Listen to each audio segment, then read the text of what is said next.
The ups and mostly downs of the stock market have scared off a lot of investors. What these wild market fluctuations could mean to your financial future and the best strategy going forward with financial expert George Schwartz. And later, this week marks the 43rd anniversary of the Roe v. Wade Supreme Court decision that legalized abortion in the United States.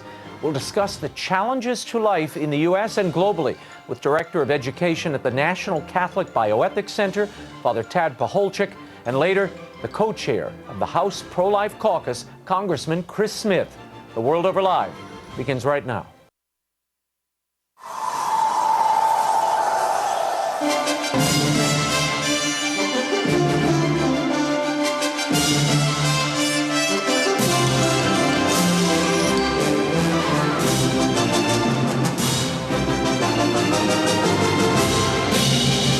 Now, from Washington, D.C., Raymond Arroyo. A warm welcome to all of you joining us in the United States and the world over. The fastest hour on air and a stellar lineup tonight. George Schwartz, Father TAD PACHOLCZYK, and Congressman Chris Smith are all straight ahead. If you'd like to comment on tonight's show, send me a tweet. I'm at Raymond Arroyo. I will be live tweeting throughout. Or you can drop us an email at worldover@EWTN.com. Let's get started. Here's the brief news from the world over this week. A new United Nations report has revealed the magnitude of growing ISIS violence and the refugee crisis in Iraq. According to the report, since 2014, more than 3 million people have been internally displaced, including more than 1 million children. Another 3,500, mainly women and children, have been enslaved, particularly in sexual slavery.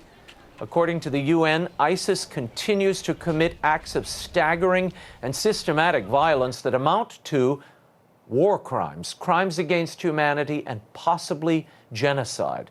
Additionally, AIDS groups are facing massive challenges in helping some 1.5 million civilians in the northern city of Mosul, which remains under the control of the Islamic State. And in a separate related report, Open Doors UK and Ireland indicate that the number of Christian martyrs worldwide has more than tripled in recent years. The advocacy group reports that there were more than 7,000 Christians murdered for their faith in 2015. That's up from 2,100 in 2013. And Islamic State militants have destroyed the oldest Christian monastery in Iraq. Satellite images obtained by the Associated Press confirm that St. Elijah's Monastery in northern Iraq was probably flattened by ISIS in late 2014. Assyrian monks built St. Elijah's in the 6th century, where it had stood for over 1,400 years. Father Paul Habib of Mosul warns that Christian history in the region is being barbarically leveled and that ISIS is trying to expel all Christians from Iraq. This is not the first time St. Elijah's was assaulted. In 1743, the monastery was invaded by the Persian army, who attempted to force the monks to convert to Islam. At least 150 were martyred when they refused. Here in the United States, the Hillary Clinton email controversy has again escalated. The Inspector General for Government Intelligence is reporting that at least several dozen emails sent and received by the former Secretary of State did contain classified information. Some were marked top secret special access programs and even higher level of restricted information. The Clinton camp dismissed the report as a leak by the Inspector General and Republican senators intent on derailing her presidential campaign. The Clinton camp is having trouble regardless. A CNN poll of likely New Hampshire voters shows Socialist Senator Bernie Sanders up by 27 points over Clinton in the upcoming Democratic primary there. And the Iowa caucus has got really interesting for Republicans this week. Donald Trump received the endorsement of former VP nominee and folksy Tea Party favorite Sarah Palin. To reform-minded conservatives and some evangelicals, this could be a game-changing endorsement. At a packed campaign rally in Iowa on Tuesday, Palin ripped the Washington establishment and said Trump was the man to bring it down. No one but we, the people. is perfectly positioned to let you make America great again. Are you ready for that, Iowa? The Palin endorsement was a bit of a surprise to Trump's main competitor in Iowa, Ted Cruz. Palin was instrumental in Cruz's insurgent victory in the 2012 Texas U.S. Senate race. Then, on the same day, Cruz also took a hit from Iowa's longtime Republican Governor Terry Branstad. He told caucus goers it would be a mistake to vote for Cruz, citing his stand on ethanol. Cruz has been a critic of the federal requirement that the corn-based fuel be added to gasoline. In 2013, he proposed a bill to end the federal mandate, along with other federal subsidies. And conservative magazine National Review is officially coming out against Donald Trump's candidacy in a special edition that hit shelves Friday. National Review features a withering editorial branding Trump as a threat to the conservative movement. It also contains 22 pieces by influential conservative thinkers denouncing the Trump candidacy. National Review editor Rich Lowry lobbied fellow conservatives to contribute. The edition includes Bill Kristol of the Weekly Standard and political blogger Eric Erickson. And the Supreme Court announced Tuesday it would review President Barack Obama's executive actions on immigration. Implemented more than a year ago, the new rules would allow 4.3 million undocumented immigrants to apply for programs that could make them eligible for work authorization and associated benefits. Federal courts blocked implementation in response to a challenge brought by Texas and 25 other states. And at the Vatican, a little controversy. The Vatican spokesman, Father Federico Lombardi, is denying continued reports that Pope Francis became publicly outraged over a letter from 13 cardinals who were critical of the synod process last October. The website 1 Peter 5 reported this week that an anonymous Roman priest confirmed multiple accounts of Pope Francis lashing out in the dining hall at the Casa Santa Marta, where he lives. The alleged eyewitnesses said the Pope screamed, quote, "Full power has been given to me. I run the show here. Who do these cardinals think they are? I will remove their red hats," end quote. Father Lombardi told the National Catholic Register's Edward Penton via email that the story was, quote, "ridiculous. Who can believe such nonsense? Who can waste time writing about this nonsense, and why?" And finally, after violating some liturgical norms himself, Pope Francis officially changed them this week. Specifically, the liturgical norms for Holy Thursday. The Holy Father decreed that the practice of a priest washing the feet of men exclusively is out. The norm was explicit in the Roman Missal, hearkening back to the Bible, where Christ himself washes the feet of his exclusively male apostles. Holy Thursday has also long commemorated the institution of the exclusively male Catholic priesthood. The Holy Father appears now to be taking a different approach. In a letter, he explains that the inclusion of women in the Holy Thursday liturgy is an attempt to, quote, express the full meaning of the gesture performed by Jesus at the Last Supper, namely, his gift of himself to the end for the salvation of the world. Pope Francis has for some time been disregarding that particular Holy Thursday Roman Missal rubric. In his own services since becoming Pope, he's washed the feet of women, Muslims, and one self-identified transgendered Catholic. Going forward, Pope Francis has instituted, or rather instructed, pastors to choose participants for the rite from among all the members of the people of God. A few canonists we spoke with today believe that that would limit the rite to the baptized. We shall see. When we return, financial advisor George Schwartz is here to discuss your money and how to invest it morally in a wildly uncertain market. The World Over Live continues in a moment. Stay right there.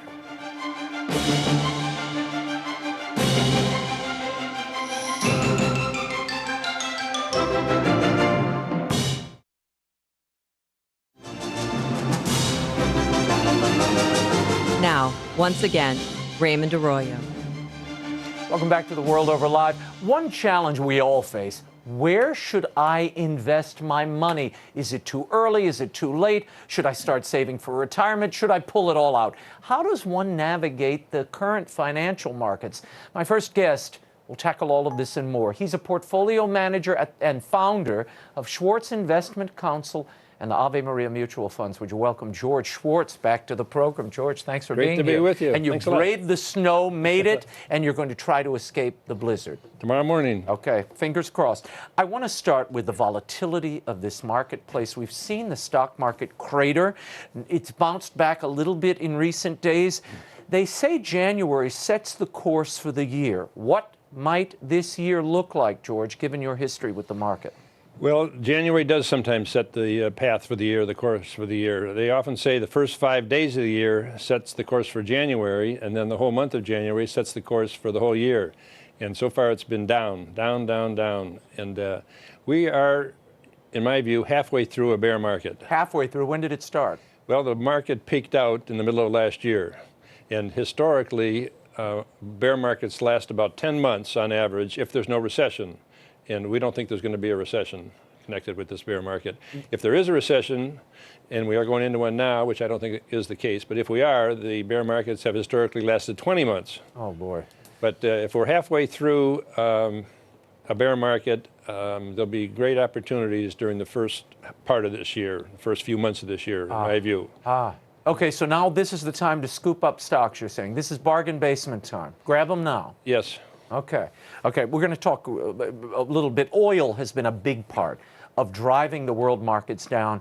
75% drop. I mean, it's been incredible watching this. Yep. And it has plunged so many of these other countries into recession. Brazil, Russia. What impact will this have? Africa. What impact does this have on the United States investor and on our own economy here and in Europe? Well, it's a negative for the oil companies and the oil suppliers. There's no question about that. It's a positive for consumers. You and I are enjoying much lower prices at the pump for It's like a gasoline. tax cut, really. It is like a tax cut. But China has been the big swing factor in, after many years of rapid growth in China in their manufacturing economy and the growth of their infrastructure, they were sucking up a lot of commodities, including oil. And they're all cratering, all these commodities. Why? Well, China hit a wall. They overbuilt, they got too much capacity, they borrowed a lot of money to do all this infrastructure expansion, and they couldn't go on forever doing that. Their debt is 250% of their GDP, gross domestic product, which is huge. And their combination of communism and capitalism is really unwinding now. And there's not the demand for those commodities. And in the case of oil, which you brought up, the supply is increased dramatically because of the fracking, the hydraulic fracking that's going on in the U.S., which is a marvelous invention and has made the U.S. the largest producer of hydrocarbons today, oil and gas, which is great for our country and great for our possibly our independence from the Middle East cartel. You mentioned China and their economy slowing down. We also have the problem of the manipulation of the currency in China. How do you deal with that? And as an investor, are you invested in China at all? No, not at all. Not at all? No. Why not? You can't believe the numbers that are coming out of China. They're all controlled by the government. They don't have accounting firms like ours that certify the accuracy of the financial statements on their companies. So there's no way for you to accurately diagnose where these companies are or their projected growth. Right, and the quality of their management and the integrity of their managements are very much in question. And they're mostly controlled by the Chinese government, the communist government. A lot of our audience, and I've been reading emails all afternoon about this, they're asking, what should we do? Should I go to stocks? Should I go to bonds? Should I go to cash? What should I do, George Schwartz? Well, in the long run, the way you make money in the stock market is buying stocks. The way you make money in investing is to buy stocks. Stocks of high-quality companies, ones that are paying good dividends, and companies that increase their dividends every year. In our Ave Maria Rising Dividend Fund is the classic approach to investing, in my view. And how do you structure that? How do you survive the volatility of this market? We've had a couple of lousy years here, George. Yeah. And I mean, I'm thinking back to 2008, which I'd rather not think about. But this feels like 2008 again. It could be, but the 2008 was instigated or started by the financial collapse. That's not likely to happen again. Mm-hmm. The overextension of the banks and the mortgage companies and the... in the United States. In the U.S., right. Mm-hmm. And Freddie and Fannie, which played an integral part in, Fannie Mae, Freddie Mac, played an integral part in the overexpansion of the housing sector mm-hmm. and the housing bubble. That all fell apart. That's not going to happen again, at least not in that same way. Mm-hmm. So... So how do you, as a fund manager, mm-hmm. hedge against the volatility and the cratering of even things that were the foundations of your portfolio, commodities, mm-hmm. basic steel and oil and cotton? How do you get around this? We don't really hedge against the volatility. The volatility is your friend, really. It provides an opportunity to buy low mm-hmm. if you buy the right companies, the right stocks and bonds, actually. We have a bond fund as well. Mm-hmm. But the trick is to buy high-quality companies, well-managed companies, and hopefully they're operating in a morally responsible way, which is our whole theme of investing. Mm-hmm. Mm-hmm. Tell me, for people watching, they're looking at this, they're about to retire or they're in the middle of retirement, they've got their money tied up in a fund, or their 401c3 is tied up tied to a fund or a particular family of stocks. What would you recommend they do at this moment? Well, if they have an adequate amount of stocks in good companies or good funds, they don't have to do anything.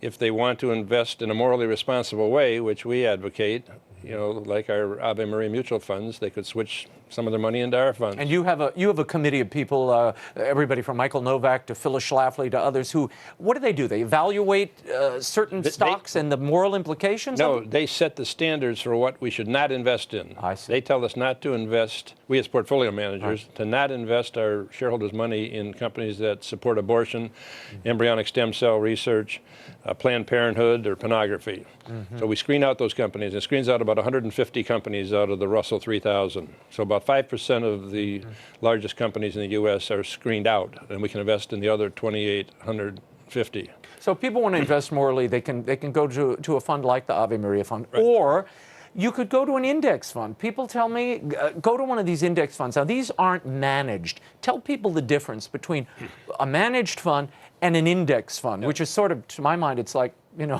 going to Vegas and just throwing it all on the table and letting it ride.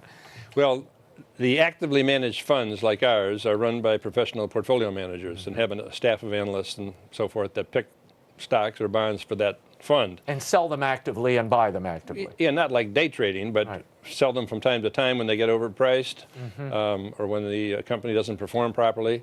But a passive fund or an index fund is a fund that buys stocks that represent the S&P 500, for instance. There'll be 500 stocks in the portfolio or a close facsimile, and they just hold that portfolio. And so there's nothing wrong with that. Index investing has gotten very popular, and it's okay. It's not morally screened like ours. Right. But if that's what someone wants, there's nothing wrong with index funds. What about gold? We keep hearing William Devane and others. At this point, I'm about to go and say, I'm Raymond Arroyo. I've got gold in my closet. Is gold a decent hedge for this volatility? Gold is not an investment, and I have said for many, many years people should have a small amount of gold in their portfolio as an insurance policy. Gold stock, not coins. Coins, stocks, it doesn't matter. And it's not an investment. I own gold personally, and I hope it goes down. I hope it continues to go down. Why? Because it's an insurance policy. I buy insurance on my house, but I don't hope my house burns down. Right? I hope not. I have gold. Depends on your house, George. Yeah. I have gold, and other people should have gold in case the whole financial system falls apart and capitalism ceases to exist. Gold might go to, $5,000 an ounce or $100,000 an ounce. There's no way of knowing. But the point is that gives you a hedge or something tangible that will appreciate, because gold is a store of value and is it's an insurance policy, though. But don't consider it an investment, and don't buy it hoping it goes up. A lot of my people advice. are selling off like mad. They're seeing this volatility. They also see my retirement is just around the corner. I can't risk this. You would advise them to do what? Particularly if they don't have, hundreds of thousands of dollars hanging around. Well, there's nothing wrong with cash or money market funds. They don't produce any income. The good news is they don't go down in price either. And for a short period of time, or if someone wants to strictly preserve principal and are willing to run the risk that inflation comes back and they won't be able to keep up with inflation with a money market account, that's what they can do. That's it. But you're getting such a tiny percentage on the money market. You're Nothing. getting what? Point nothing. Yeah. I mean, that's basically what you're up It's a to. parking lot. Point nothing. For active investors or for long-term investors, a money market fund is a parking lot. Put your money there pending a more permanent investment. And the Federal Reserve is threatening to raise rates. You think that'll happen given the volatility of this and fragility of the market right now and the economy? It's unlikely that they're going to stick to raising the Fed funds rate a quarter of a point per quarter for the rest of the year. That's what they had implicated that they might do. And my guess is they may raise it once or twice more during the year. But essentially, the extremely low interest rates continue to be highly stimulative. Is there any correlation, just before I let you go, and we only have seconds, between a newly elected president and the markets? Do they respond? Do we see a trend line in history? Someone was telling me something about this the other day. I think it will this time. If we get a pro-life, pro-growth president, it's going to have to be a Republican, of course, I think the markets could do extremely well. Okay. George Schwartz, thanks as always for being here. Raymond, my pleasure. Fascinating. I bet we'll be in touch with you more often, given what we're watching in the market. Thank you, George. If you're interested in finding out more about George Schwartz and morally responsible investing, visit AveMariaFunds.com. When we return, it's the 43rd anniversary of Roe v. Wade here in the United States. Ethicist and neuroscientist Father TAD PACHOLCZYK will give us his thoughts on the current state of the pro-life movement worldwide and some issues you might not have considered when the World Over Live returns in a moment. Stay with us.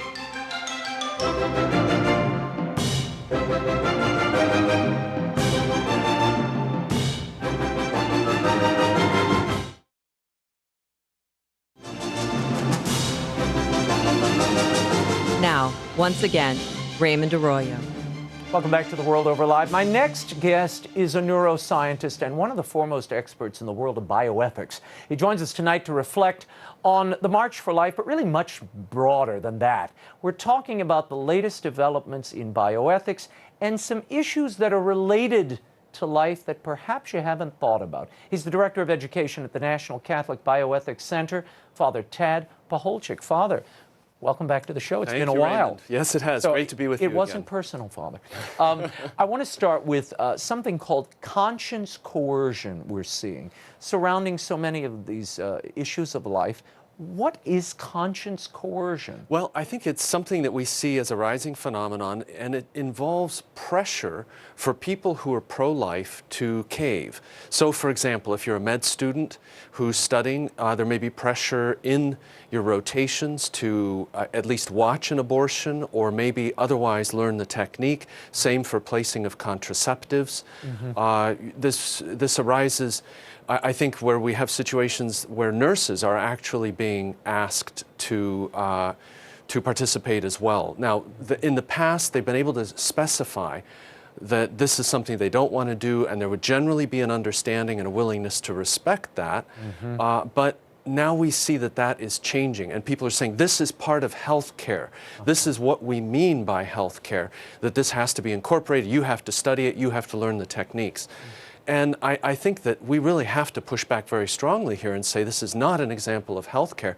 Healthcare doesn't involve actions that are directed against human beings in vulnerable stages of their existence. What do you say to those who say, wait a minute, this has been legal, this act has been legal for 43 years. It should be made available because it's the law of the land and there are women who want it. And you are blocking their choice and their constitutionally protected choice. You would say what? I would say that not every law is a just law. And we're clearly in a situation, in a paradigm here, where even though it has this long reign, if you will, it doesn't make it into a just law. We had situations in our country where laws said that slavery was reasonable, permissible, to be encouraged. And it took a long time and a lot of a civil war, frankly, before the country came around to say, no, this can't be. We can't even have it in limited conditions. And, I think with abortion, there's the temptation to say, well, let's just carefully restrict it so it's early in the pregnancy.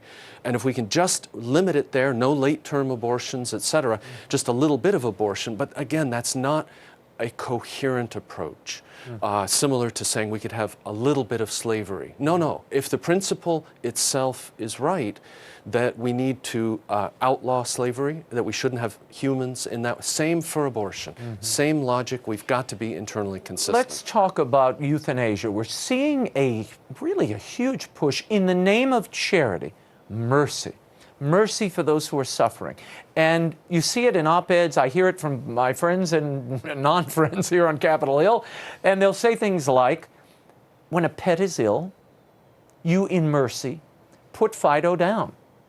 Why can't you extend that same thinking to a woman in terrible pain and duress who is suffering needlessly, no quality of life? This is what we hear. You would say what? Well, it's clear that we cannot treat fellow human beings by the same standard or the same metric that we treat our animals. Our animals are not able to do anything with their suffering. We see an animal suffering, and there's a clear element of futility to it. Nothing comes of it, and it's very hard for us to even just watch that, knowing that fact. But as humans, we have that possibility of saying, what am I going to do in the face of this? Your doctor approaches you with the needle to give you an injection as a child, and your mom says to you, well, you can handle this, and this is for a greater good. So same thing with here. We have to respect life, recognize that we are given it as a gift, and we must be good stewards of it until the time that the Lord determines that our time is up. It's not something that we're meant to be masters over. Let's talk about that case in Texas, Chris Dunn, who obviously in a difficult state, near death. There was a medical committee that was convened to overrule the wishes of the family. Tell us about that case and the implications. Yeah, that case was an interesting one. That there is a Texas law that allows for ethics committees in hospitals to evaluate certain very difficult cases when the family appears to be rather intransigent in terms of considering the possibility of discontinuing treatments. Now, in this case, though, this man, though, was receiving hydration and nutrition artificially. He was, and he was also on a ventilator. What is described for people? It's very important. I've come across so many, even medical professionals say, oh, that Catholic Church, they just want to keep people going forever. They want you on everything. That is really not That's not the case. Clearly, we have to always look at a particular proposed treatment and say, what are the benefits? What are the burdens? And when the benefits are high and the burdens are few, you say, okay, then that's part of my duty to take care of myself. I should use this ventilator. I should take this drug. I should have this surgery. When does it become extraordinary and therefore outside? When the burdens become really high and the benefits are few. So if they're suggesting to you a surgery that's be long and complicated, long recovery afterwards, small chance that the surgery is going to give you any benefit at all, we would say that's probably heroic. That's probably extraordinary and not morally required of you. It's something you can decline it. And Raymond, it's important to emphasize, when you turn down or decline something that is disproportionate or extraordinary, it's not a sin. You're not committing a sinful act. You're just saying, I recognize here I don't have to do heroics, and God will call me in His time. But nutrition and hydration are required. Nutrition and hydration generally will be required, but there will be some circumstances where it will not be required. So for example, maybe you try to feed somebody and all that happens is they vomit over and over. Can't keep it down no matter what you try. clearly, you're not required to force feed somebody under those kinds of circumstances. All you're doing is torturing, in effect, causing suffering, and not helping them to absorb nutrition. Yeah. Let's talk about this case in Missouri. There is a couple warring. They've divorced, and they are warring over their frozen embryos. Now, in vitro fertilization has created so many storehouses, frozen, suspended human life, nascent life, on ice. Yes, frozen orphanages, I call them. Oh, wow. Yeah. Give us a sense of, first of all, the scope of this, because I don't think people have a real sense of how... Raymond, what's happening is in every major city in the United States, we have an assembly line production going on of human beings at our fertility clinics. Many of them are not implanted into the mother, and they end up being frozen. So we have probably more than 1 million frozen human beings in the United States, just in the US. And that number is ticking up all the time because of this assembly line. There's no regulation. This is the Wild West of infertility. The only criteria here is whether it makes a buck for the entrepreneurs who are pushing Now, this. I've come across a lot of people. Some people say, now, wait a minute, you're supposed to be pro-life, Father Tad. We're trying to have a child.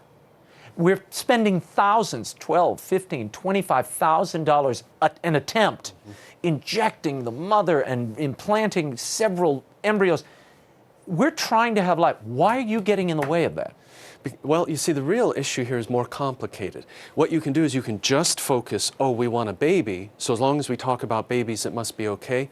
The reality is more nuanced. You make extra embryos, they end up frozen. Sometimes if you implant multiple embryos, which is what they have to do because these couples aren't fertile, 3 embryos take, they say, oh, time for a selective reduction, where we go in, we end the life of 1 or maybe 2 of the growing children so that the other one that's left over has a better chance of growing.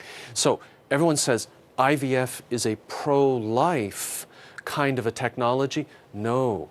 What we're actually talking about here is a two-edged sword. And we see the death-dealing edge of that sword when embryos are destroyed or discarded, when there's selective reductions, etc. Okay, well, now you have what you call frozen orphanages all over the United States. I've also seen this growing movement, snowflake babies, where these embryos are adopted, where they are taken, implanted into the womb of someone else, not necessarily the mother. That's right. And this is seen as you're rescuing that life that's been in suspended animation, giving it a chance to live. Morally acceptable or not? This sounds very pro-life. I think everybody would agree. We're all, horrified, really, at the prospect of these embryos being in stasis forever. But the question is not actually a settled one. And, I always remind people, think about it from this point of view. We have all these frozen embryos, and now you're offering this possibility, if it's allowable, which, by the way, the church has not settled this. It's a debated, open question. I personally don't think it's moral. I have, a lot of reasons that I'm convinced it shouldn't be done by couples. But just think about this. If we were to do it, allow it widespread, what would happen? The companies that are doing IVF will say to themselves, aha, now we have a new category of customer. A new market. A new market. Those who will be willing to pay for somebody else's frozen embryos. We have to keep some more stockpiles so that the customer's demands can be met, because the customer is always right in our society. So on the one hand, we're trying to eliminate the problem of the frozen embryos. We're actually feeding into it, I suspect, by sanctioning these types of approaches. We have 1 quick minute left. We are now seeing, I'm seeing stories of human stem cells being implanted in animals to grow human organs, which will later then be the heart, the lung, retrieved from the animal, implanted into a human being. Is there a moral Rubicon here that science is crossing, or is it not problematic at all? It depends on the source of the stem cells, but if you get a valid source of stem cells like adult stem cells or the other ones that you synthesize from our skin, and put those into an animal that you have engineered, for example, not to make its own liver, right. and now you grow a fully human liver that could be used for transplant.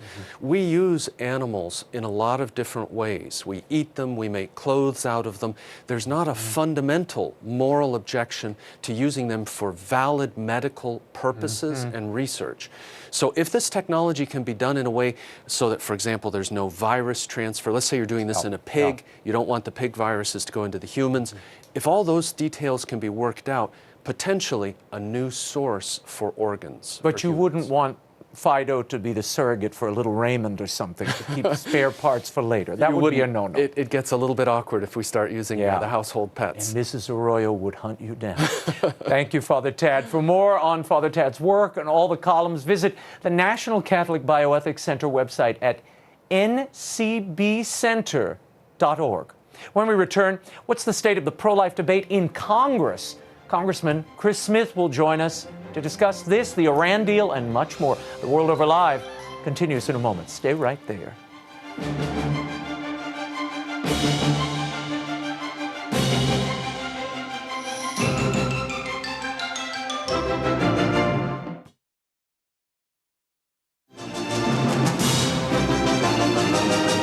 Now, once again, Raymond Arroyo.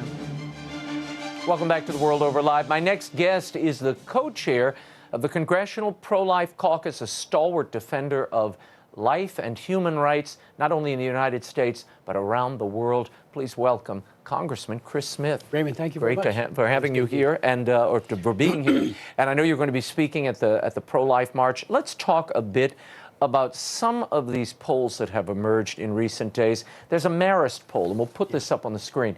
81% of Americans and 66% of those who identify as pro-choice would restrict abortion to, at most, the first 3 months of pregnancy. What does that tell you? It shows that the pro-life movement is winning hearts and minds. People are reevaluating their positions. And when people who claim to be pro-choice, and it's a claim, I find on their inspection, I remember somebody come up to me and said, I have a bone to pick with you, Congressman. And it was a woman. She was very nice, but very emphatic. And it turned out she was against most of the reasons why abortions are procured. Socioeconomic abortions, all of the, the on-demand variety. And it was very clear that she was only for a very, very narrow set of exceptions. And I think that's what's happening in the country. People are realizing we have abortion on demand. It is right up into the moment of birth.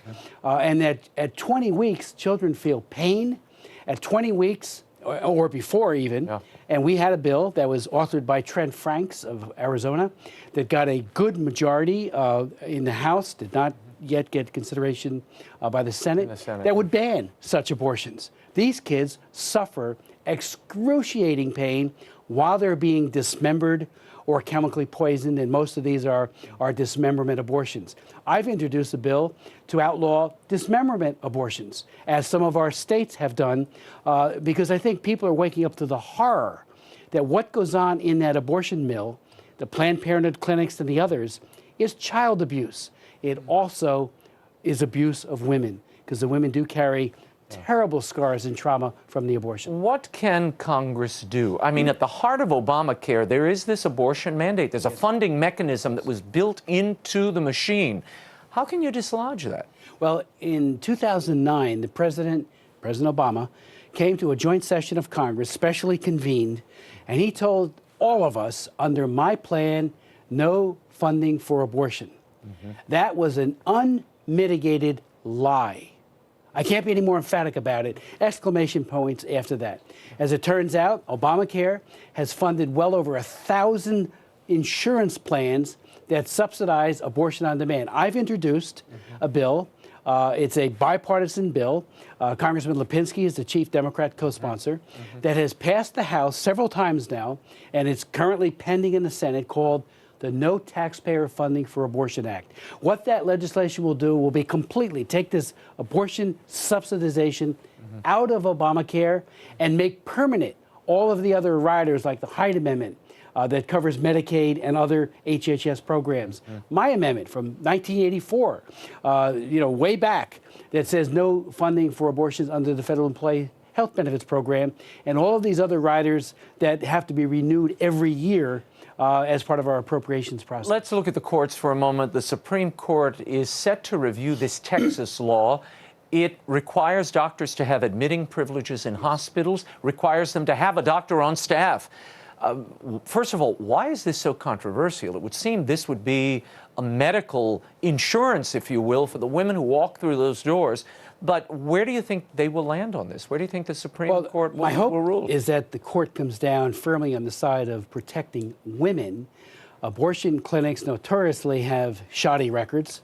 We've had many of them go out of business because the abortionist, Gosnell being probably the most notable, ran a killing machine that injured women and even killed women, and also obviously decimated the lives of children. It just tears away the facade from all of this sloganeering that we've had for years about how they want abortion to be safe.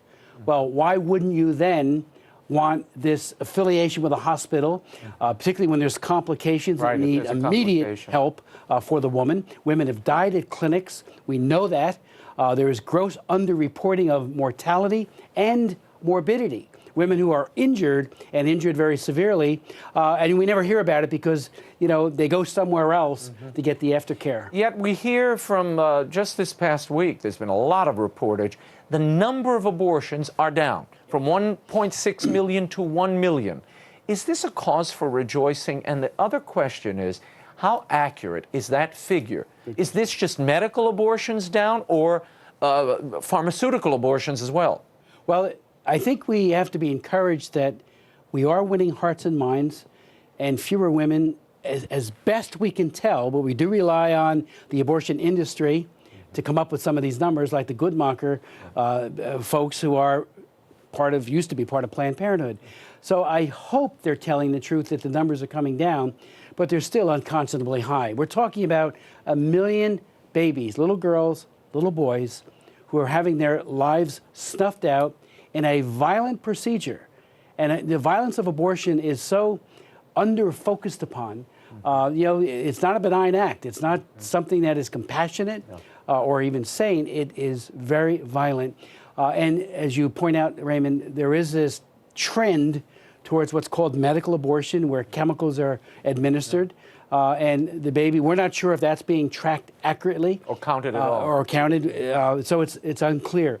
But I believe, because I get this from meetings I have all over my district and frankly outside the district, that more of the millennials are trending in our direction, making it so that they're less likely to want to procure an abortion when a difficult situation arises, because they already got the message that there is a life. Ultrasound has shattered the myth that somehow a baby is not there, moving, sucking his or her thumb. These are basic facts, but if it's kept out of sight and out of mind, the propensity to procure an abortion becomes higher. I need to talk about this. A few weeks ago, Congress appropriated money for Planned Parenthood in the budget. Now, this is a Republican-controlled Congress, a Republican budget, and yet in there was the funding for Planned Parenthood. Then a week later, the Congress passes a bill begging the repeal of Planned Parenthood and their support from the federal government. Why didn't you defund it when you had the chance in the Budget Act? Well, we have tried, and I have tried going back as far back as the 1990s, when I've offered amendments that would have significantly defunded Planned Parenthood. The problem is we have a president, Barack Obama, and a vice president who are so subservient to the abortion lobby. They are wholly owned subsidiaries of Planned Parenthood. Planned Parenthood says do this, and they do it. And we need, in order to defund Planned Parenthood, a 2/3 majority in the House and the Senate, because any bill that defunds it is vetoed. Now, they get a lot of their money from Medicaid. They get a lot of money from other sources, Title 20, and they get it directly through Title 10 funding. The challenge going into this next appropriation cycle, hopefully, is to lower, if not eliminate, the money for Planned Parenthood, and going into the next presidency to say this group, which has been caught several times, particularly with undercover videos, to be enablers of sex trafficking, Delilah Rose tapes from Live Action, coupled with the sex selection abortion enabling that they said, hey, bring, at 5 months you can get an ultrasound. If it's a girl, kill it. And on trafficking, they went to a clinic, many clinics, including one at the school, the township that I went to high school, Perth Amboy, New Jersey, and there was the Planned Parenthood person saying, with a fake pimp, obviously a bogus pimp, and a girl that looked underage, but she wasn't, but she was Hispanic, coming from Latin America. And there's the Planned Parenthood people saying time and again, including in Perth Amboy, we can arrange for an abortion up to 24 weeks for this woman who has been trafficked underage, a horrible crime. I wrote the laws on trafficking. It's called the Trafficking Victims Protection Act, to put people behind bars like this pimp. He was a bogus one, of course, undercover. And there's Planned Parenthood saying, this is how we can get her back on the streets, where she will be exploited for this young minor girl. Appalling in the extreme. Completely missed by the major media, CBS, NBC, CNN, all the others, which is very troubling. Now we know Planned Parenthood is trafficking in organs and doing abortions in a way most likely to procure an intact liver, heart, or whatever it might be. I want to shift to politics in our remaining time. We're seeing the race for the GOP nomination in your party. Donald Trump seems to be ascendant, yet National Review, 22 conservatives, major influential conservatives, coming out and saying he doesn't represent conservatism. In fact, he's a threat to conservatism. You would say what? Particularly if he's the standard bearer for your party. I would say that Donald Trump has tapped into a phenomenon where people are so discouraged by what has happened in Washington, in Congress, Senate, but especially at the White House. I mean, they're very concerned, and I find there's an angst out there, the likes of which I've never seen. I think, they want truth, and he articulates a lot of the problems. What I think we need going into this primary season is a very specific delineation of where he stands, and this goes for the others as well, on specific issues, what his recommendations are for remedies, solutions, rather than bold rhetoric that isn't necessarily, it's just, okay, what is he really saying? What does that mean? Yeah. How will they go on judges? All the we've got three. We've got at least three. And if we lose one justice in the United States Supreme Court, the Hyde Amendment and all of the other riders that have to be renewed every year, including my own, they're gone because the court only upheld the Hyde Amendment, 3 decades ago by one vote. It was a 5-4 decision. So that would be relitigated, as will other aspects, and Roe versus Wade will be expanded, not contracted. So who wins and who they put on the court and that's why Hillary Clinton, we know what she wants to do. She has already said, 40 years after the Hyde Amendment was enacted, it's time for that to be done away with. Again, Henry Hyde, one of the greatest leaders of all time on the culture of life, that amendment has saved millions of children because Medicaid abortions are not available because of his tremendous leadership. Final question, I have 1 minute. Iran. We're hearing today, in the wake of this big Iran deal, $150 billion, a lifting of sanctions to the Iranian regime. Of course, we got a few of our prisoners back. There's still one, I think, still there. Now we have an announcement by the Obama administration that the visa waiver program, which allows 38 countries to easily come in without a visa to the United States, we will continue to allow people to come in who have even visited Iran, Iraq, Syria, Sudan, hotbeds of terrorism. Your response? Well, the visa waiver is an Achilles heel for the United States at this point. When you don't have any kind of due diligence or attention being paid to somebody transiting those countries, it's an engraved invitation for a terrorist to say, I'll just go to the UK or to Paris first, and then get on a plane, Air France, and come to the United States and commit atrocities. So there needs to be caution there and at least a temporary hold. Added to that, the Iranian deal is the most egregiously flawed deal I have ever seen. You don't think we're safer as a result? I think we are far less safe. The ballistic missiles that Rouhani and others have said they want to build more, not less, and that that's a delivery mechanism for nuclear weapons. The fact that we have failed miserably vis-a-vis North Korea, and they just fired off another test, might have been a hydrogen bomb. We don't know that. Did this deal give the Iranians the possibility, the means to go and buy the nuclear technology from a rogue regime like Northern Raymond, Korea? I asked that very question of the administration. I remember. I was at the hearing that day. Watching whether or not we're buying it from Pyongyang, from North Korea, because they can get it a whole different number of ways. Right. And we know they want it. They are state sponsors of terrorism, and the gift that has been given to the Iranian regime, such sponsors of terrorism, we will rue the day, and people will die because of that huge infusion of cash. They're not going to use it for humanitarianism or for the sake of their people. They're going to use it to further repress, arm Hezbollah and others who are in their orbit, and to provide more or to expand the terrorism. And of course, all with nuclear weapons in their focus to procure them and to deliver them. To deliver them potentially. Congressman Chris Smith, thank you so much Raymond, for being thank you here. very much. As always, we will be in touch. Well, that is all the time we have until next week. The show continues on Facebook and Twitter. Like me on Facebook, follow me on Twitter. The links are at RaymondArroyo.com. Now, don't miss next week's show. We'll be talking with Chris Lewis. He joins us to discuss the American Wheelchair Mission, which brings the gift of mobility to the disabled all over the world. Plus, a few surprises. Until then, we'll be scouting the world over for all that is seen and unseen. On behalf of the staff and crew of EWTN News, thank you for watching. I'm Raymond Arroyo from Washington, D.C. We'll see you next time. Bye now.